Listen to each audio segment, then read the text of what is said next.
ಒಂದೇ ಒಂದು ಬೆರಳು ಜಪ, ಒಂದೇ 5 ಗೆರೆಯ ಜಪ. ಒಂದೇ ಒಂದು ಬೆರಳು ಜಪ, ಒಂದೇ 5 ಗೆರೆಯ ಜಪ. ಒಂದೇ 10 ಪುತ್ರ ಜೀವಿ ಮಣಿಯ ಜಪ, ಒಂದೇ 10 ಪುತ್ರ ಜೀವಿ ಮಣಿಯ ಜಪ. ಒಂದೇ 100 ಶಂಖದ ಮಣಿಯ ಜಪ, ಒಂದೇ 100 ಶಂಖದ ಮಣಿಯ ಜಪ.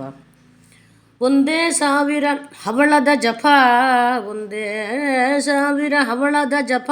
ಒಂದೇ 10,000 ಮುತ್ತಿನ ಮಣಿಯ ಜಪ.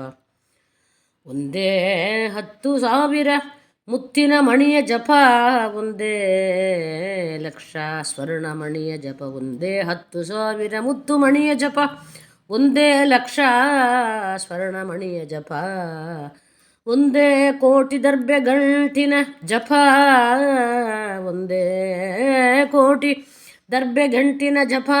ಒಂದೇ ಅನಂತ ಶ್ರೀ ತುಳಸಿ ಮಣಿಯ ಜಪ. ಒಂದೇ ಅನಂತ ಶ್ರೀ ತುಳಸಿ ಮಣಿಯ ಜಪ ಎಂದು ಪುರಂದರ ವಿಠ್ಠಲ ಪೇಳ್ವಾಗ. ಒಂದೇ ಅನಂತ ಶ್ರೀ ತುಳಸಿಯ ಮಣಿಯ ಜಪ ಒಂದು ಎಂದು ಪುರಂದರ ವಿಠ್ಠಲ ಪೇಳ್ವ.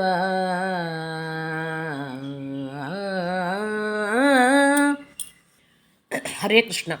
ಇದು ಚಿಕ್ಕ ಊಹಾಭೋಗ. ಈ ಚಿಕ್ಕ ಊಹಾಭೋಗ ಒಳಗೆ ಒಂದೊಂದರಿಂದ ಯಾವುದ್ಯಾವುದರಿಂದ ಮಾಡೋದ್ರಿಂದ ಜಪ ನಮಗೆ ಹೆಚ್ಚಿನ ಪುಣ್ಯ ಕೊಡುತ್ತಂತ ದಾಸರು ತಿಳಿಸಿಕೊಟ್ಟಿದ್ದಾರೆ. ಇದರೊಳಗೆ ಒಂದೇ ಒಂದು ಬೆರಳು, ನಾವು ಬೆರಳಿಂದ 1 2 3 4 ಅಂತ ಎಣಿಸ್ತೇವಲ್ಲ, ಹಾಗೆ ಮಾಡಿದೇವಂತಂದ್ರೆ ಅದು ಬಂದು ಒಂದೇ ಒಂದು ತಾನೆ. ಬೆರಳಿಂದ ಶ್ರೀಕೃಷ್ಣ ಇಲ್ಲ ಶ್ರೀರಾಮ ಶ್ರೀ ಗೋವಿಂದ ಅಂತ ಏನು ಜಪ ನಾವು ತಗೊಂಡಿರ್ತೇವೋ, ಮಂತ್ರ ಜಪ ಉಪದೇಶದಿಂದ ಉಪದೇಶ ಪಡೆದು ಮಾಡ್ತೇವಲ್ಲ, ಅದು ಬಂದು ಬೆರಳಿಂದ ಎಣಿಸಿದ್ರೆ ಒಂದೇ ಒಂದು ತಾನಂಥದ್ದು. ಅದೇ ಗೆರೆ ಒಳಗೆ ಎಣಿಸ್ತೇವಲ್ಲ ನಾವು ಕೃಷ್ಣ ಜಪ ಮಾಡೋ ಕಾಲಕ್ಕಲ್ಲ, ಆ ಗೆರೆ ಅಂದರೆ ಈ ಬೆರಳು ಒಳಗೆ ಕೆಳಗಿರ್ತಲ್ಲ ಗೆರೆಗಳಿಲ್ಲ, ಅದರಿಂದ ಗೆರೆನೆ ಮುಟ್ಟಿಕೊಂಡು ಆ ರೀತಿಯೇ ಜಪ ಮಾಡಿದೆ ಅಂದರೆ ಒಂದೇ ಒಂದು ಗೆರೆನೆ ಮುಟ್ಟಿಕೊಂಡು ಹೇಳಿದರೆ ಕೂಡ ಅದು 5 ಸಾರಿ ಹೇಳಿದ ಪುಣ್ಯ ಕೊಡ್ತಾನಂತ ದೇವರು. ಅದಕ್ಕೆ ದೇವರನ್ನು ಮಾಡಿಕೊಟ್ಟಿದ್ದಾನೆ. ಹಾಗೆ ಪುತ್ರಜೀವಿ ಮಣಿ ಅಂತ ಹೇಳ್ತಾರೆ. ಅದರ ಜಪ ಮಾಡಿದೆ ಅಂದರೆ ಅದನ್ನು ಮುಟ್ಟಿಕೊಂಡು ಅದನ್ನು ಜಪಿಸಿದೆ ಅಂದರೆ 10 ಹೇಳ್ತಾರೆ. ಒಂದು ಮಣಿನ ಮುಟ್ಟಿಕೊಂಡ್ರೆ 10 ಸಾರಿ ಹೇಳಿದೆ ಕೃಷ್ಣ ಕೃಷ್ಣ ಅಂತ ಹೇಳ್ತೇವೆ ಅಂತ. ಕೃಷ್ಣಾಯ ನಮಗ, ರಾಮಾಯ ನಮಗ, ಗೋವಿಂದಾಯ ನಮಗ, ಇದೆಲ್ಲ ಯಾದಕ್ಕಂತ ಕೇಳಿದರೆ ನಾವು ಉಪದೇಶ ಪಡೆದು ಮಾಡಿರ್ತಕ್ಕಂಥ ಮಂತ್ರಗಳು ಇದೆಲ್ಲ. ಹಾಗೆ ಮಾಡೋ ಕಾಲಕ್ಕೆ ಒಂದು ಮಣಿನ ಮುಟ್ಟಿಕೊಂಡ್ರೆ 10 ಹೇಳಿದೆ ಪುಣ್ಯ ಬರ್ತಂತೆ. ರಾಮ ಅಂತ ಮುಟ್ಟಿದೆ ಅಂದರೆ 10 ಸಾರಿ ರಾಮ ಹೇಳಿದೆ ಪುಣ್ಯ ಕೊಡ್ತಾನಂತ ದೇವರು.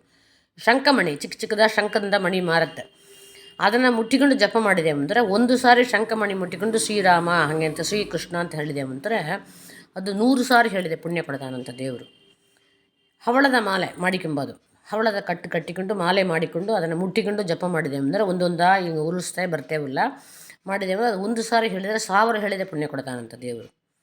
ಮುತ್ತು ಒಳ್ಳೆ ಮುತ್ತದಲ್ಲ, ಆ ಮುತ್ತಿಂದ ಮಣಿ ಕಟ್ಟಿ ಮಣಿ ಸರನ ಮಾಡಿ ಆ ಸರದಿಂದ ಜಪ ಮಾಡಿದರೆ 1 ಸಾರಿ ಮುತ್ತಿನ ಇಟ್ಕೊಂಡು ಶ್ರೀಕೃಷ್ಣಾಯ ನಮಗ ಅಂತ ಹೇಳಿದೆ ಅಂದರೆ ಅದು 10,000 ಸಾರಿ ಹೇಳಿದೆ ಪುಣ್ಯ ಕೊಡ್ತಾನಂತ. ಮುತ್ತಿನ ಮಣಿ 10,000 ಸಾರಿ ಒಂದು ಮುತ್ತಿನ ಇಟ್ಟುಕೊಂಡು ಜಪ ಮಾಡಿದೆ ಅಂದರೆ 10,000 ಸಾರಿ ಹೇಳಿದೆ ಪುಣ್ಯನ ಕೊಡ್ತಾನೆ ಒಂದೇ ಒಂದು ಮಂತ್ರದಿಂದ. ಅದು ಮುತ್ತಿನ ಮಣಿ ಜಪಕ್ಕೆ ಹೇಳ್ತಾರೆ.